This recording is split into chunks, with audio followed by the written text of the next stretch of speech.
Miss world కంటెస్టెంట్లు సాయంత్రం పిల్లలమర్రిలో పర్యటించనున్నారు. టూర్లో భాగంగా 4 ఎకరాల్లో విస్తరించిన ఊడలమర్రితో పాటు మ్యూజియంలో ఉన్న పురాతన శిల్పాలు, నాణేలు, 16వ శతాబ్దానికి చెందిన రాజరాజేశ్వర ఆలయాన్ని సందర్శించనున్నారు.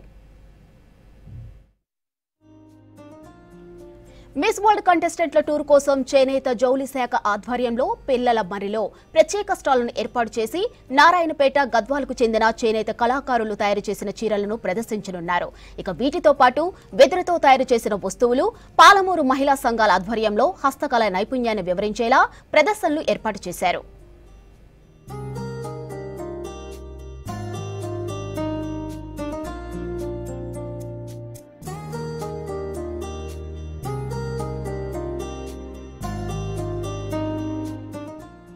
పిల్లలమర్రిలో మిస్ వరల్డ్ బ్యూటీస్ టూర్ అధికారుల ఏర్పాట్లకు సంబంధించి మరిన్ని అప్డేట్స్ బాలకృష్ణ అందిస్తారు. Balakrishna, over to you. ప్రపంచ సుందరిమల్ల పోటీలో పాల్గొనబోతున్నటువంటి పోటీదారులంతా కూడా పిల్లలమర్రి చేరుకోగానే విజిట్ చేయబోయేటువంటి ముఖ్యమైన ప్రదేశాల్లో ఇక్కడ చూస్తున్నటువంటి మ్యూజియం కూడా ఒకటి. జిల్లా పురావస్తు శాఖ ఆధ్వర్యంలో నడుస్తున్నటువంటి మ్యూజియం ఇది. ఈ మ్యూజియంలో చాలా రకాల, చాలా అరుదైన, చాలా ప్రాచీనమైనటువంటి విగ్రహాలు కనిపిస్తాయి. ఈ విగ్రహాలు అన్నీ కూడా మనకు లోపలికి వెళ్తున్న కొద్దీ చాలా విగ్రహాలు, అట్లాగే చాలా ఇంపార్టెన్స్ కలిగినటువంటి వస్తువులు కానీ ఎన్నో రకాల ఐటమ్స్ కనిపిస్తాయి. మనకు ప్రధానంగా వెల్గంలోనే కనిపించేది మనకు నీటి తొట్టి కనిపిస్తుంది. ఇది ప్రత్యేకించి నాగర్ కర్నూలు జిల్లాలో కొల్లాపూర్ మండలం కల్వకోలు గ్రామంలో 10వ శతాబ్దంలో దొరికినటువంటి నీటి తొట్టె. ఇది నీటి తొట్టెని వివిధ సందర్భాల్లో వాడేవారు. ప్రత్యేకించి ఆ కొల్లాపూర్ ఏరియా అనగానే మనకు గుర్తొచ్చేది సంస్థానాలు, ప్రత్యేకించి కొల్లాపూర్, జట్పోలు సంస్థానాల్లో ఈ నీటి తొట్టెను వినియోగించినట్టుగా భావిస్తారు. మనకు క్లియర్గా ఇది 10వ శతాబ్దంలో సంబంధించినటువంటి ఐటంగా మనం చూడవచ్చు. ఇక లోపలికి ఎంట్రన్స్ వెళ్తూనే మొదటగా కనిపించేది గణేష్ విగ్రహం. ఈ గణేష్ విగ్రహం కూడా మనకు 7వ శతాబ్దానికి సంబంధించినటువంటి విగ్రహం ఇది. మనం క్లియర్గా ఇందులో చూడవచ్చు. నాగర్ కర్నూలు జిల్లా తాడూరు మండలం పాపగల్ విలేజ్లో 7వ శతాబ్దంలో దొరికినటువంటి విగ్రహం ఇది. సో ఆనాటి విగ్రహాన్ని ఇప్పటికి కూడా మనం భావితరాలు చూసే అవకాశాన్ని ప్రత్యేకించి పురావస్తు శాఖ కల్పిస్తుందని చెప్పి చెప్పవచ్చు. ఇట్లాంటి చాలా రకాలటువంటి ఏవైతే పురావస్తు శాఖకు సంబంధించినటువంటి ప్రాచీనమైన సంప్రదాయ సంబంధించినటువంటి శిల్పాలు కానీ అన్ని రకాల శిల్పాలని మనం చూసే అవకాశాన్ని మ్యూజియం కల్పిస్తుందని మనం చెప్పవచ్చు. లోపలికి వెళ్తుంటే ఇంకా చాలా రకాల శిల్పాలు మనం చూడవచ్చు. తెలంగాణ రాష్ట్రం అంటేనే ముఖ్యంగా చారిత్రక కళలు, సాంప్రదాయాలకు నిలయం. ఆ కళలు, సాంప్రదాయాలు ఉట్టిపడే విధంగా పాలమూరులో ఉన్నటువంటి పిల్లలమర్రి దగ్గర అన్ని రకాల ఏర్పాట్లు చేయడం జరిగింది. ప్రత్యేకించి తెలంగాణలో ఉన్నటువంటి ప్రముఖమైనటువంటి చారిత్రక, ఆధ్యాత్మిక, పర్యాటక నేపథ్యం ఉన్నటువంటి ప్రతి ప్రదేశాలు ప్రపంచం దృష్టిని ఆకర్షించే విధంగా, ప్రపంచ ఖ్యాతి పొందే విధంగా రాష్ట్ర ప్రభుత్వం ఈ మిస్ వరల్డ్ పోటీలకు వేదికగా నిలిచింది. అందుకోసమే తెలంగాణ జరూర్ ఆనా అనే ఒక నినాదాన్ని మాత్రం ప్రత్యేకించి తీసుకెళ్లే ప్రయత్నం చేస్తుంది. ఇంటర్నేషనల్ డెలిగేట్స్ ద్వారా ఈ పబ్లిసిటీని, ఈ ప్రాచుర్యాన్ని ప్రపంచం నలుమూలలా విస్తరించేందుకు ప్రయత్నం అయితే చేస్తుంది. ఇందులో భాగంగా మహబూబ్ నగర్లో ఉన్నటువంటి పురావస్తు మ్యూజియంలో కనిపించేటువంటి అరుదైనటువంటి శిల్పాలను మనం చూస్తూ ఉన్నాం.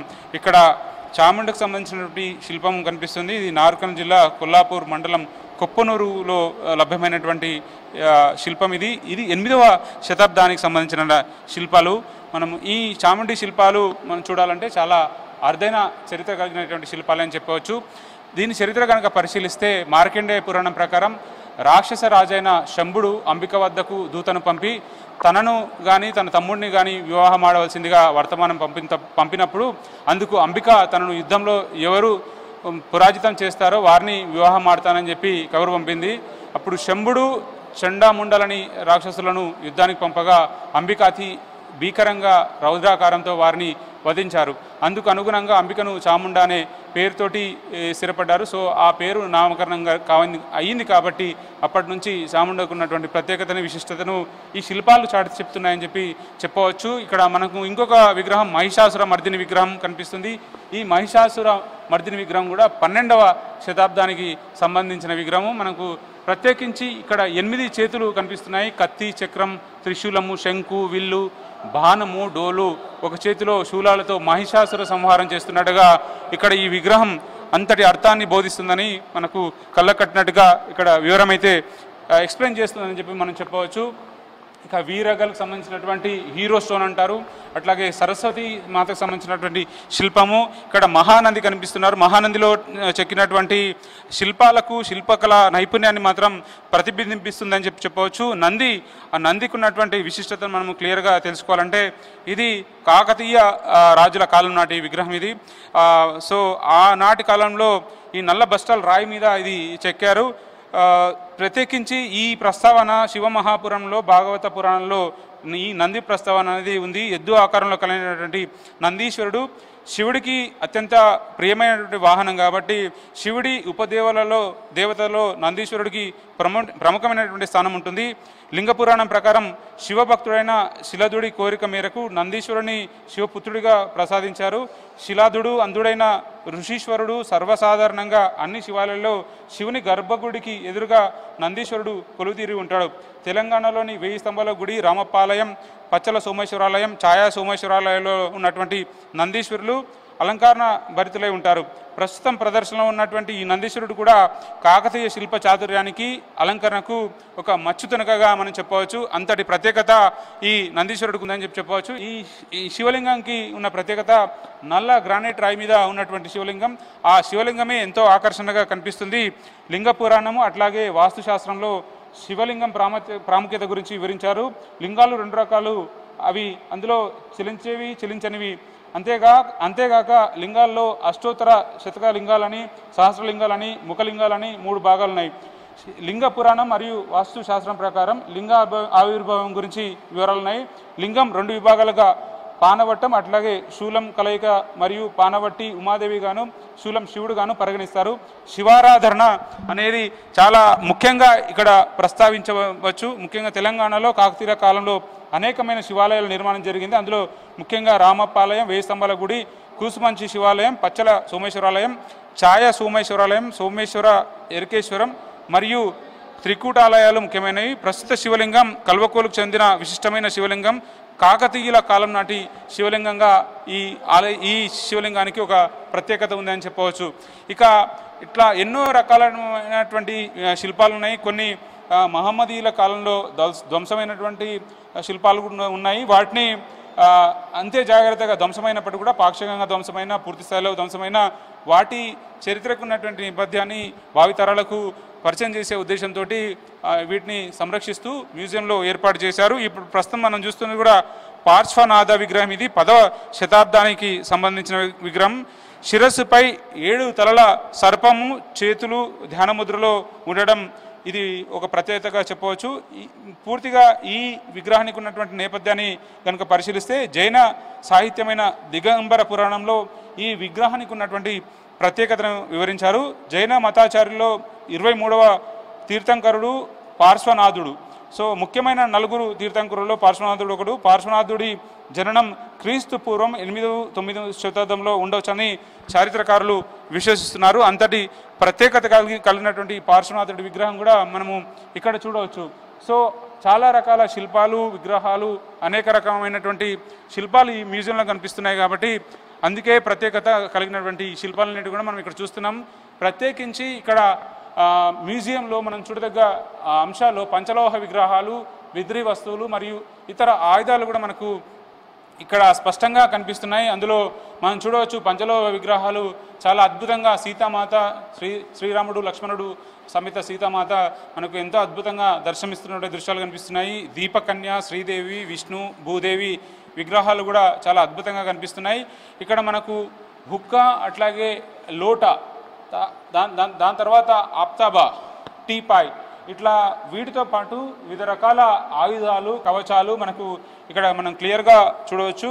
కబ్జాతో అబ్బాసీ, ఇది 18వ శతాబ్దము.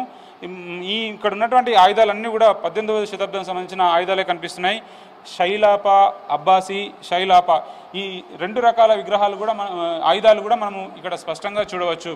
సో ఆయుధాలు, పంచలోహ విగ్రహాలు, బద్రీ వస్తువులన్నిటి కూడా మనం ఇక్కడ చూస్తూ ఉన్నాం. ఇక వీటితో పాటు చాలా రకాలటువంటి అరుదైన వస్తువులను కూడా మనం ఇక్కడ చూడవచ్చు.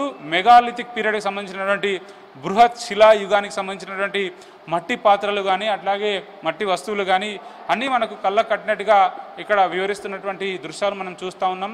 నూతన శిలాయుగానికి సంబంధించినటువంటి ఆనవాలు క్రీస్తు పూర్వం 3000 సంవత్సరాలు, క్రీస్తు పూర్వం 1000 సంవత్సరాల మధ్యకు సంబంధించినటువంటి శిలలు, అట్లాగే వస్తువులు, అరుదైన దృశ్యాలన్నిటి కూడా మనం ఇక్కడ చూస్తూ ఉన్నాం. మెగాలిథిక్ మాన్యుమెంట్స్ ఆల్రెడీ ఈ ప్రాంతంలో ఉన్నాయి కాబట్టి ఆ ఏరియాలో ఉన్నటువంటి సేకరించినటువంటి వస్తువులన్నీ కూడా మనము ఇక్కడ క్లియర్గా కనిపిస్తున్నాయి. సూక్ష్మ రాతి యుగపు పనిముట్లను మనం ఇక్కడ చూస్తున్నాం. క్రీస్తు పూర్వం 6000 సంవత్సరాల నుంచి 3000 సంవత్సరాల వరకు ఉన్నటువంటి వస్తువులు దాదాపు మనం చూస్తే కనుక 8000 సంవత్సరాల క్రితం నాటి ఐటమ్స్ అన్నీ కూడా మనం ఇక్కడ చూస్తున్నాం. రాళ్ళు కానీ, శిలలు కానీ, పాతాది యుగపు చేతి గొడ్డలు. గతంలో మనకు ప్రస్తుతం అయితే ఇనుప గుడ్డలు అట్లాంటివి కనిపిస్తున్నాయి, కానీ రాతి గుడ్డలను గతంలో ప్రాచీన యుగంలో ఆది మానవులు ఉపయోగించుకుంటూ వాళ్ళు వాళ్ళ జీవన విధానంలో ఆహార అలవాట్ల కోసం కానీ, వాళ్ళ దినచర్యల కోసం కానీ, మిగతా వ్యవసాయకు సంబంధించినటువంటి పరికరాల తయారు కోసం అన్నింటినీ కూడా రాతి గుడ్డలను వాడేవాళ్ళు. అందుకు సంబంధించినటువంటి ఆనవాళ్ళు మనం స్పష్టంగా చూస్తున్నాం.